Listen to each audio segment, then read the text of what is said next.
¿Cómo están, estudiantes? Vamos a seguir entonces efectuando este ejercicio de minimización del número de billetes para pagar al personal de una empresa. Ya hemos hecho la introducción en un video anterior y en este video lo que vamos a hacer es ya hablar del funcionamiento que debe tener el programa que vamos a realizar y también cómo vamos a conseguirlo. Entonces, como habíamos dicho, este ejemplo que hemos puesto aquí es de una empresa en particular que tiene 4 categorías de salarios, pero eso puede variar de acuerdo a la empresa. Entonces, acá hemos hecho los resúmenes manualmente de la cantidad de cada tipo de billetes que se va a necesitar para cubrir este monto del salario. Y ahora vamos a hablar del funcionamiento. Entonces, el programa debe permitir al usuario cargar la cantidad de salarios que fueren necesarias. Si la empresa, por ejemplo, en este caso tiene 4 tipos de salarios, le debe preguntar: ingrese el salario y la cantidad de funcionarios 4 veces. O de lo contrario, si tiene 6 tipos de salarios, tiene que pedirle 6 veces los 6 tipos de salarios, por ejemplo. Entonces allí ya nos damos la idea de que vamos a tener un lazo de repetición que pida tanto el salario como la cantidad de funcionarios las veces que fueren necesarios. O sea, vamos a tener ya un ciclo mientras allí. Y al pedirle el monto del salario y la cantidad de funcionarios, al final, lógicamente que el programa ya iba haciendo los cálculos internamente, pero luego le vamos a tener que preguntar al funcionario o al usuario, mejor dicho, si tiene otro tipo de salario a ingresar. Si dice que sí, entonces le volvemos a pedir el salario y la cantidad de funcionarios. Luego le preguntamos: ¿desea continuar? Y si dice que sí, entonces le volvemos a pedir. O de lo contrario, si dice que ya terminó de cargar los tipos de salario, entonces finalizamos y le imprimimos ya, digamos, el resumen de los billetes que necesita. ¿Entiende? Entonces eso por un lado. Ahora bien, ¿cómo vamos a hacer en memoria RAM para ir calculando, digamos, los tipos de billetes para que el algoritmo vaya calculando lógicamente? Entonces, básicamente lo que va a tener nuestro programa van a ser dos vectores, vector A y vector B, le llamé en este caso, de 9 posiciones. ¿Por qué de 9 posiciones? Porque existen 9 clases de billetes. ¿Entiende? Entonces, la idea es la siguiente. En el vector A se va a cargar de forma arbitraria los tipos de billetes que tenemos. O sea, en la posición 0 del vector A, recuerden que las posiciones son lo que le pongo acá en gris, y los elementos son los de arriba. Esto de las posiciones, recuerden que solamente se maneja en memoria RAM. Entonces, en la posición 0 del vector A se va a cargar 100.000 porque el primer tipo de billetes que tenemos es 100.000. En la posición 1, 50.000, 2, 20.000, así hasta finalizar el tipo de billetes. Eso va a ser la función del vector A. Y ya les voy a mostrar cómo se va a manejar también eso. Y luego, en el vector B, lo que se va a ir haciendo es propiamente los cálculos de, por ejemplo, en la posición 0 del vector, se va a calcular cuántos billetes de 100.000 se necesita para pagar determinado salario. En la posición 1 del vector se va a ir calculando cuántos billetes de 50.000 se necesitan. Y así sucesivamente. O sea, va a haber un paralelismo entre el vector A y el vector B, en el sentido de que en cada posición, digamos en la posición 3 del vector B, se va a calcular cuántos billetes de 10.000 se necesitan para pagar los salarios. ¿Entienden? Y esto también va a ser de una forma acumulativa. ¿Qué es lo que significa eso? Que vamos a suponer cuando la persona ingrese el primer salario y la primera cantidad de funcionarios, internamente el algoritmo lo que va a hacer es calcular ya cuántos billetes de 100.000 se necesita para pagar ese salario, que acá por ejemplo nos salió 126. Entonces él ya va a cargar 126 aquí en su memoria. Luego, cuántos billetes de 50.000 se necesitan 6. Luego de 20.000 se necesitan 0. Luego de 10.000 se necesitan 4. O sea, él ya va a ir haciendo los cálculos de los subtotales, por decirlo de una forma. Porque luego, si el usuario ingrese otro salario, esos subtotales se tienen que ir sumando nuevamente con los siguientes, porque va a trabajar tipo un acumulador. ¿Entienden? Por ejemplo, acá de 5.000 se necesitó 0. Para el primer salario estamos viendo. Fíjense que Si ustedes no vieron el video anterior, deben ver por favor para poder comprender. De 2000 se necesitó 12 y de 100 se necesitó 18. ¿Qué es lo que estamos diciendo? Que cuando la persona, el usuario, ingrese el primer salario, el programa por detrás ya va a estar haciendo los cálculos de los billetes. ¿Cómo lo va a hacer? Para eso vamos a necesitar ciertas fórmulas que yo ya les escribí acá, pero que ahora les voy a explicar cómo va a funcionar un poquitito más adelante. Pues bien, luego entonces cuando hace los cálculos internamente, se le va a preguntar al usuario si desea ingresar otro salario. En este caso va a ingresar otro salario y otra cantidad de funcionarios. Y allí se debe nuevamente ir calculando para ese siguiente salario cuántos billetes de 100.000 se necesitan, cuántos de 50.000, cuántos de 20.000. Por ejemplo, para el salario, el siguiente salario se necesitó 136 billetes de 100.000 y ese 136 ya se va a sumar a lo que estaba el 126 anteriormente.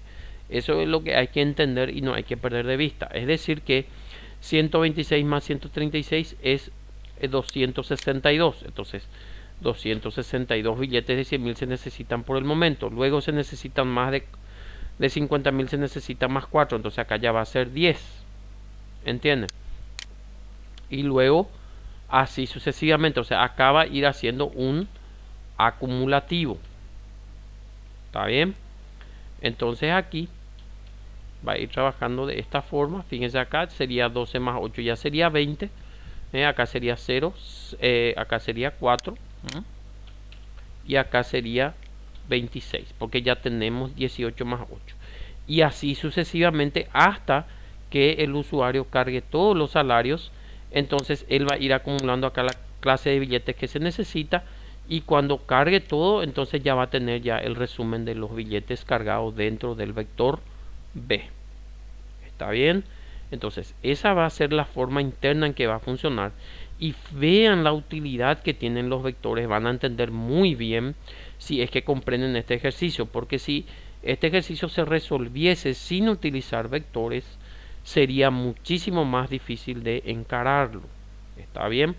Por eso es muy importante este ejercicio de aplicación de vectores para que ustedes entiendan o mejor dicho, la utilidad y la aplicación de estos elementos estructurados. Perfecto.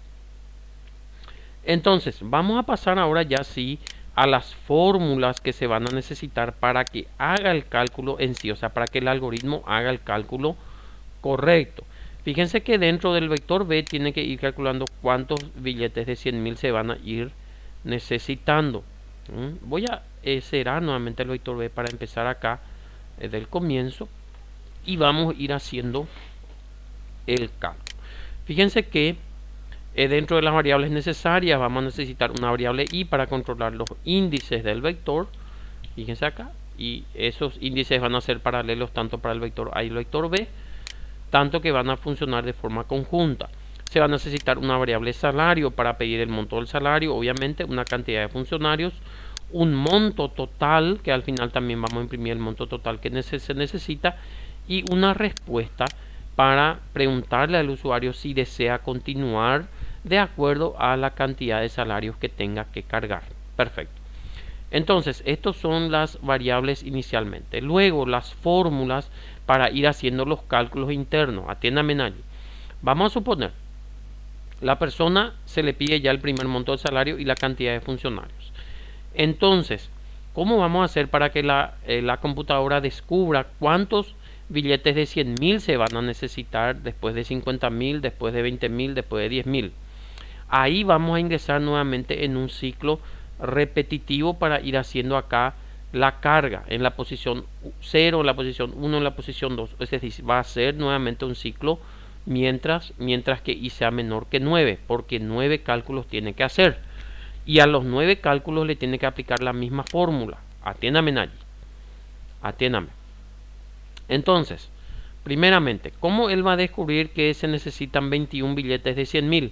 Entonces, fíjense acá la fórmula que les puse es B de la posición I, porque acá en vez de la posición 0 tiene que apuntar para cargar cuántos billetes de 100.000 se necesita. Es igual. Recuerden que acá siempre va a hacer lo que está dentro del paréntesis primero y después le va a aplicar entero y después va a multiplicar por cantidad de funcionarios. Entonces, si el monto del salario se divide por A de la posición I, recuerden que en A de la posición 0 está la clase de billetes que se necesita. Entonces lo que él va a hacer en su memoria va a ser lo siguiente. El monto del salario, fíjense que es originalmente 2.154.300. Aquí en la calculadora le muestro para que se entienda bien. Dividido, acá puso, ¿verdad? Dividido A de la posición I, que es 100.000 en este caso, vuelvo a repetir, entonces va a ser dividido 100.000. Y le va a quedar 21,543. Lógicamente, ¿verdad? Al dividir esto por 100.000, te sobra 21,543. Y al aplicar la parte entera, atiendan bien, al aplicar la parte entera, entonces te va a quedar 21, porque la parte entera de 21,543 es 21. Entonces de esa forma él va a descubrir que 21 billetes de 100.000 se necesita para pagar un salario de este estilo, de este monto. Pero lógicamente que tenemos que multiplicar por la cantidad de funcionarios que ganan ese salario. Por eso acá se multiplicó 21 por, en este caso va a ser por 6. Entonces va a ser 21 por 6, va a ser lógicamente 126. Entonces allí, con esa fórmula, ella va a cargar exactamente cuántos billetes de 100.000 se necesita para pagar el primer salario. Luego, como que en la siguiente vez del mientras, tiene que calcular ya con la misma fórmula cuántos billetes de 50.000 se necesitan. Como nosotros ya calculamos ya, o sea, ya pagamos ya 2.100.000 de este salario, solamente resta calcular a partir del 54.300. Por eso es necesario actualizar el monto del salario, es decir, al salario original se le debe restar lo que ya se pagó con los billetes de 100.000. Entonces para eso se puso esta fórmula. Entonces se le puso salario va a ser igual a lo que hay en salario originalmente, es decir, 2.154.300, le debe restar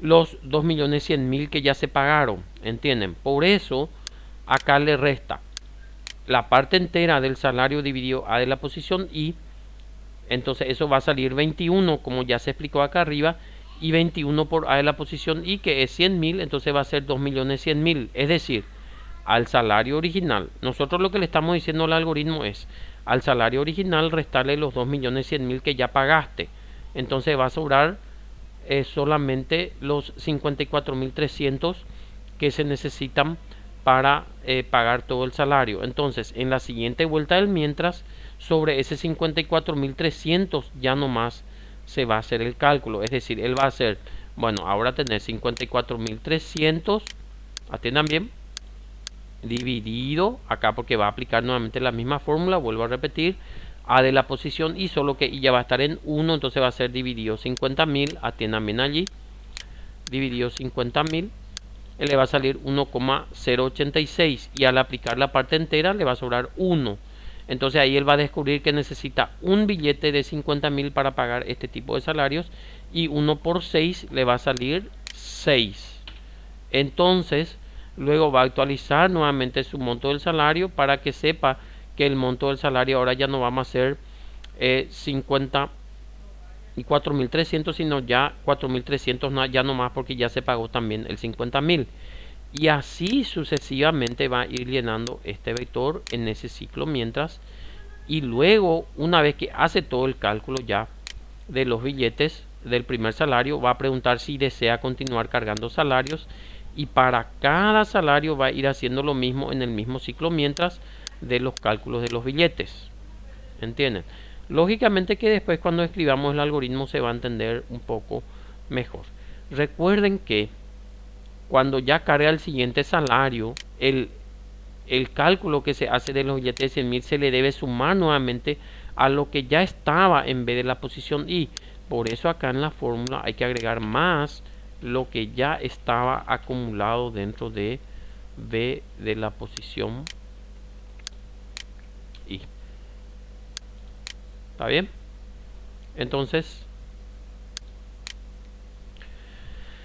acá tenemos ya las fórmulas, ya les expliqué cómo va a funcionar el algoritmo internamente, cuáles son las variables que se van a necesitar. Entonces, en un siguiente video sí ya vamos a estar escribiendo el algoritmo propiamente dicho y vamos a estar probando si efectivamente funciona de una manera correcta. Muchas gracias.